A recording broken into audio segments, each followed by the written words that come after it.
Guys. I just wanted to uh, make you aware of some upcoming due dates. First of all, your video discussion number 3 is due tonight. So if you haven't completed that, go ahead and complete that. It's over chapters 6 through 9. Your discussion board number 3 will be due on November 4th. Okay. Then you can see on the list on the calendar there that we have case study video presentation number 1 due on November 9th, and then case study video presentation number 2 due on the 15th of November. All right. So I'm going to talk about those two presentations in a second, and then you have case study commentary due on the 27th, so later on this month, and then on December the 2nd. You have your final video presentation. This is the Open Kinetic Chain video presentation. Okay, so let's go over the instructions. So if you go to the Assignments tab on Blackboard, you'll see the case study video presentation. So you'll complete 2 video presentations by the end of the semester. Okay. All right. So if you look at it, there's it says the instructions says use the table to complete the following prompt. You may select one choice from each of the criteria to create your unique case study. Okay, so I'm not giving you a case study, you're actually creating a case study. Okay, now this is a little different from the Open Kinetic Chain video presentation, and I'll explain the differences in a second whenever I talk about the Open Kinetic Chain video presentation. So in this presentation, you're creating your own case study, and the way that you do this, if you look at the case study prompt right here, you can see that it says you are working with, and then you say your criteria. So you're working with a youth athlete, an adult athlete, or an elderly athlete, criteria 1, who, and then you look at criteria 2, has beginner level ability, is recovering from an injury, or has limited mobility. Okay, and is trying to improve their ability to perform and then you look at the criteria 3 box. It says select a walking or running movement, select a lifting or carrying movement, or select a ballistic movement. Okay, so anything involving balls or equipment. Okay, so when you look at that prompt for the first case study video presentation, you select one of the criteria from each of the 3 boxes. Okay, so for example, if you chose number 1 across the board, the prompt would say you are working with a youth athlete who has beginner level ability and is trying to improve their ability to perform a running movement with, I'll say, karaoke, for example. So who is trying to perform karaoke. You know, it's a particular type of running movement. Okay, so hopefully you understand what you're doing with this criteria. So all you have to do is look at the 3 boxes and just, for yourself, determine what type of person you want to work with. Do you want to work, in this particular case study, do you want to work with a youth athlete? Do you want to work with an adult athlete? Or do you want to work with an elderly athlete?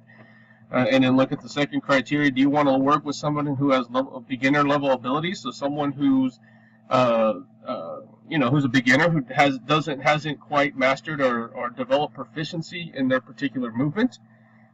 Someone who's perhaps recovering from an injury. Someone who perhaps has already had proficiency or demonstrated proficiency of a particular movement. It may even be a movement that you're familiar with, especially you athletes who are engaged in particular movement related to your sport almost all the time.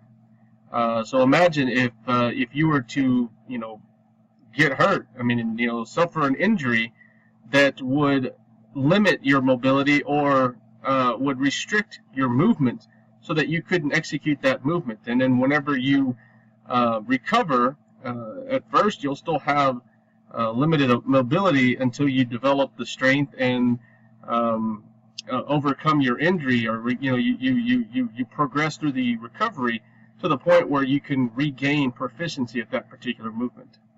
Okay, and then number 3, like I said, you select the movement. So you can select something that you're familiar with, You know, like for example, if you're a soccer player, you know, punting a soccer ball, or you know, passing or kicking a ball, whatever.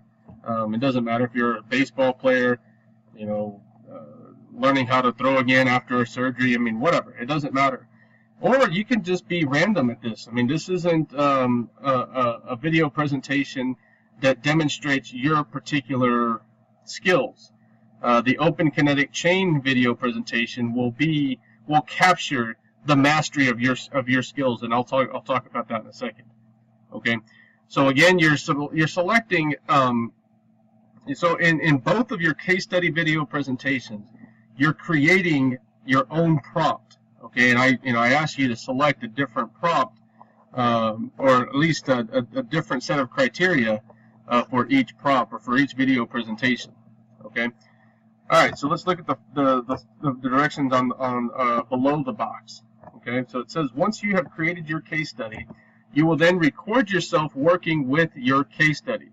Use anybody you know to act as your case study. He or she does not necessarily have to match your case study. They simply have to act as your case study. So if your roommate is your actor, they could serve as a youth athlete, an adult athlete, or an elderly athlete. Okay, so you tell us, you know, what the case study is. So if you're working with an elderly athlete, just ask your roommate to act like an elderly would, you know, with limited mobility, or you know, someone recovering from an injury. Okay. So the idea is for them to show the audience that you're working with whoever you're saying that you're working with. Okay, your goal is to help him or her develop his or her movement from his current status or state to a desired goal. Okay, so again, create the beginning status, you know, their initial status. Have your actor act as if they're, you know, if they are the case study. And then show us how you would help that person develop or improve the task, improve their proficiency, or regain their proficiency, depending on, you know, who you're working with. Okay, so if you're, you know, you use your creativity in creating these videos. This doesn't have to be a one-shot video. This can very easily be multiple shots with lots of editing. You know, I know this isn't an editing class, but I know that, you know, a lot of you know how to use, you know, technology. And I mean, I probably couldn't be able to tell you. I'm not going to grade you on how professional it looks. Really, if you capture the basics of this assignment, you'll be given full credit. But I at least want you to, now that we've covered the entire course, I mean, we've covered all 9 chapters. There's obviously a lot more chapters in the book, but a lot of that information can be discussed in a graduate level course. But for this particular course, an undergraduate level course in motor development, the information that we've covered so far is efficient. So use the use the terminology and the concepts that we've covered throughout this course to explain in a 3 to 5 minute video. It doesn't have to be very long. In a 3 to 5 minute video, how you would engage with your case study and progress your case study from their initial stage, whatever you stated in the case study, to their desired goal. So to whatever you're stating again in your case study in criteria 3. Okay, so I hope this isn't confusing. I've given you an example, and I don't know that the example makes sense, but I was at a birthday party at one of my wife's nephews, and I was watching, you know, one of my wife's nephews, or my kids' cousins, you know, playing soccer, and one of the kids just didn't know how to kick a soccer ball. And I kind of felt bad for him because he was, you know, kind of an older kid. You know, he's like almost 10. So, you know, I saw him in the way that he was punting the soccer ball. He would throw the ball really high up in the air, and then he would try to run underneath it and time his kick. And it just, I mean, he never really, you know, he never kick the ball with any force or anything. I mean, lots of times it would hit his knee or hit his thigh and totally miss it. I mean, it was just disastrous watching him. So, I kind of took some time and I was like, hey, let me show you some things, see if I can help you, punt the ball. I mean, you're a kid, you should be able to know how to, or at least you should have an opportunity to learn how to kick a ball. So, I walked them through some drills just to get them to get a feel for what it's like to actually, hold the ball and to time his steps and to drop the ball and the way that it feels to drop the ball and for him to make contact and and all of a sudden, instead of throwing it 20 feet in the air and trying to run underneath it, he was actually dropping the ball. I mean, with a slight toss in front of him, and he was able to time it to where he was at least punting it. At that point he would have had to practice and train, and eventually he could have become a more proficient punter over time. But I just worked with him for like 5 minutes, and I guess that's kind of how I got inspired with creating this assignment. So I want to know how you would help somebody progress from an initial stage to a more desired stage. Okay, so that's your case study. So you have 2 case study video presentations. In each video, I want you to create a different case study. Use an actor, record yourself, and don't be afraid to record different scenes or scenarios to where you may be showing a kid how to punt inside, and then you're in the weight room showing them how to gain muscle mass later on. I mean, how to improve their strength in order to become more efficient at punting. Again, use your creativity. I mean, the possibilities are endless. And quite frankly, like I said earlier, I'm going to grade you on effort. I'm not going to grade you on product. So don't be afraid to make mistakes, or just put out your best effort, and see what you can do. And I'm sure you're going to be great, because I've seen students produce great presentations with very little instructions time and time again. So I know you're going to do great. If you have any questions, please come talk to me or email me or whatever. If you need help, or if you want me to review some of your initial products, then let me know. Okay. All right. So last part of the assignment says, think about what kinds of techniques you would use and why. Then record yourself incorporating your plan with your actor showing his or her progress. You may record multiple clips and embed them into a PowerPoint presentation. You would then record yourself delivering the presentation to your classmates. So in other words, you'll be narrating, whether it's on camera, which my camera's not working, so you can't see me right now, or just a voiceover over a video showing your actor progressing from beginning to end. Okay. So like I said earlier, you may edit each clip to decrease the length of the video, and record yourself explaining what's going on in the video. Try to keep the videos between 3 to 5 minutes, but you may go over a little if you need. You may save the videos as a video file and upload them to YouTube, or post the files or the YouTube links to the discussion board, just like we've done with the video discussions. Okay. So that is your case study video presentation. So there's 2 of them due. One on, let me go back to the schedule. So one on the 9th and one on the 15th. And then afterwards, the case study commentary, I will provide you with instructions on this, but in all reality, I just want you guys to comment on, I want you guys to watch each other's videos. There's only like 20 students in the class.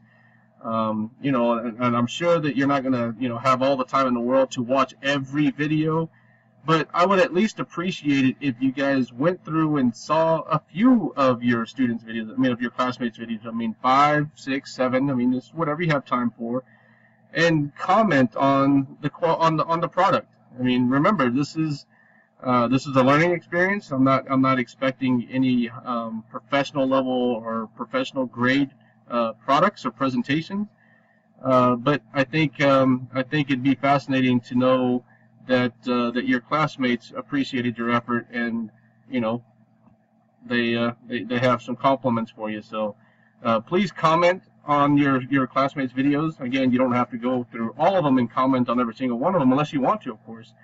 But if you don't, that's fine. But just, you know, if you can get a few in, just so that I know that you watched videos and that your classmates know that you appreciated their effort. Okay. All right, and then on the second, you have your open kinetic chain video presentation. Okay, so let me bring up the instructions for that. So if you can recall back from chapter 3, we started talking about the open kinetic chain. So the open kinetic chain, just real briefly, is the series of isolated movements, the series of sequential and coordinated and well-timed isolated movements that allow you to engage in an overall proficient movement. So if I'm, you know, giving you an example of a open kinetic chain, if you've ever seen someone hit, you know, a 400, 500 foot home run, if you just broke down their swing and looked at it in slow motion, you would see that there's a series of movements, a series of isolated movements that occur at multiple joints, starting all the way down to the toe, from the toes through the ankle, knee, hip. There's rotation, there's lots of shoulder movement and elbow movement. I mean, really, there's movement in the entire body, and I'm not trying to say that, you know, baseball swing is better than any other movement. You know, it's just, I mean, I played baseball, so, you know, I know that swing requires a lot of different isolated movements going on throughout the body. And if you think about it, I mean, if you think about most movements in sports, I mean, proficient movements requires isolated movements almost at every joint. Okay. So what we're going to do in this video presentation is you are going to choose, first of all, you're going to select a sport or type of exercise that you are most familiar with. So if you're a soccer player, choose soccer. If you're a volleyball player, choose volleyball. If you exercise on a regular basis, then choose exercise. No, I mean, it doesn't matter, but do something that you're very familiar with, and that and you're going to be responsible for selecting 3 master level skills that have required years of practice or training to master. So again, stick with what you know. You know, a lot of you are athletes. I would encourage you to look at 3 movements within your sport that you know that you're very proficient at and that it takes years to master. In other words, you know, if a person decided to try to attempt your movement for the first time, you know that they would look very awkward because it requires a lot more than just one effort or one try to become proficient. It takes years and years to master. Okay, so select 3 master level skills that in your sport or exercise, again, that you know has taken years of practice or training to master. Okay, so you're going to, but first of all, you're going to record yourself demonstrating one skill at a time. Okay, and I want you to start with the mastery level ability. I want you to show your audience. Okay, the first skill is a 3-point shot. This is the way it's supposed to look, and I want you to shoot a 3-point shot, you know, with proficiency. And then I want you to show your audience what inexperienced individuals commonly look like. You know, so what does it look like for an inexperienced individual? An inexperienced individual could be a youth athlete, a beginner. You know, someone who's never done this before, and they're trying to attempt it for the first time, or, you know, early on in their journey to becoming proficiency. What would they look like? You know, what are some of the things that you notice whenever you work with inefficient, you know, performers, if you will? So if you're using jump shots, and what do people who are shooting a jump shot for the first time, what do they look like? Okay, and then also within that skill, I want you to show how you would train that person to improve their proficiency. Again, just like it, almost like the case study video presentation, but in this case, you're actually honing in on your specific skill set. Okay, so if you're a proficient 3-point shooter and you've shown yourself perform it at a mastery level, so hopefully you can show yourself shooting a 3-pointer, perhaps from multiple angles. and hopefully always showing that the ball goes in. I don't want you to shoot a nice jump shot and it be a brick. I mean, make yourself look good. I mean, make yourself look like you're a mastery level performer. Okay. Then show yourself. Then show not yourself, but show what would an inexperienced individual look like whenever they're trying to perform this particular skill for the first time, and emphasize or showcase the errors that are commonly associated with those inefficient movements. So they have wasted movement here, or usually they have a particular step up to the basket, or they have a step back, or I mean whatever, or they don't follow through with their wrist. They don't put the basketball in the right position at the beginning of the shot. I mean, there's different reasons why they don't look as efficient as you do. Okay, and then finally, show how you would introduce training techniques to help that person improve their performance. And again, when we think about the open kinetic chain, we're looking at a series of isolated movements. So, you might look at, particular joints, like, for example, if you're trying to improve height on the jump, then, you could totally take the ball out of their hand and just show them how you would engage in training to improve their jumping ability. I mean, again, this is going to be your presentation. You can do whatever you want. But think about all of the isolated joints, all the isolated movements that occur at each of the joints necessary to perform the overall movement. Okay, so you're the master, so I'm going to let you decide, which skills. So you're going to do this for 3 different skills. So select, so like I said, if you're a basketball player and you're selecting a 3-point jump shot, that's your first skill. The next one could be a killer crossover, and for you it might be easy, but again, for the beginner, first of all, it might be challenging just to, dribble from right to left or left to right. But then, even if they could do that, they don't look like you do. They don't look like a collegiate athlete. They look like they're doing it for the first time. There's a lot of herky-jerky, a lot of, uncoordinated movement that doesn't look proficient. It just doesn't, you can just looking at it from the eye test, it doesn't look proficient. So again, so you can go jump shot, you can go crossover, and then you can do like a cross-court pass or something. Think about something that that you do really well, almost without effort, and then think about how challenging it would be for someone who's inexperienced to perform that same skill at the same proficiency level as you. Okay, so in this case, again, 3 movements. The first thing you do is show what it looks like to be proficient, and then show what it looks like for inexperienced to commonly engage in inefficient movement or performance. And then you would show how you would train, or some of the training modalities to help them improve that movement so that they can improve their movement more towards proficiency. Okay? All right, so just like the case study presentation, you may record multiple clips and embed them into a PowerPoint presentation, or and then you would record yourself delivering the presentation to your classmates. So you can use Screencast-O-Matic, or you can have a voiceover where you're describing all of the movements. You may also merge multiple clips together into one video file, so you can use Windows Movie Maker, use the editing features. If you want to, you can throw in some music and some special effects. I mean, anything. Again, I'd like for you to showcase creativity. I think that's a good skill that you guys can develop for the future, but it's not necessary. So if you choose not to do any special effects or special editing, you won't be penalized as long as you complete at least the basic requirements for this presentation. Okay? So you may edit each clip to decrease its length of the video and record yourself explaining what's going on in the video. So again, you can have a voiceover while all the clips are being merged together. You can have a voiceover, so you can continuously be talking as multiple clips are being shown, from scene to scene or whatever. Try to keep the videos from 3 to 5 minutes. So if you did that, so if you created 3 5-minute videos, then your total presentation would be 15 minutes long. Okay.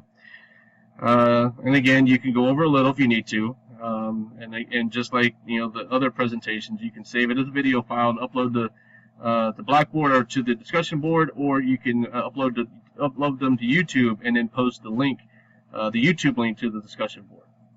Okay. All right. So I hope this explains the difference between the two final presentations. So again, the case study presentation, you have two presentations where you're selecting two case studies, and you're able to build the case studies yourself. And in the Open Kinetic Chain video presentation, you are selecting 3 movements that you yourself know that you perform at a proficient level. And what does proficient mean? It means that you can execute the movement with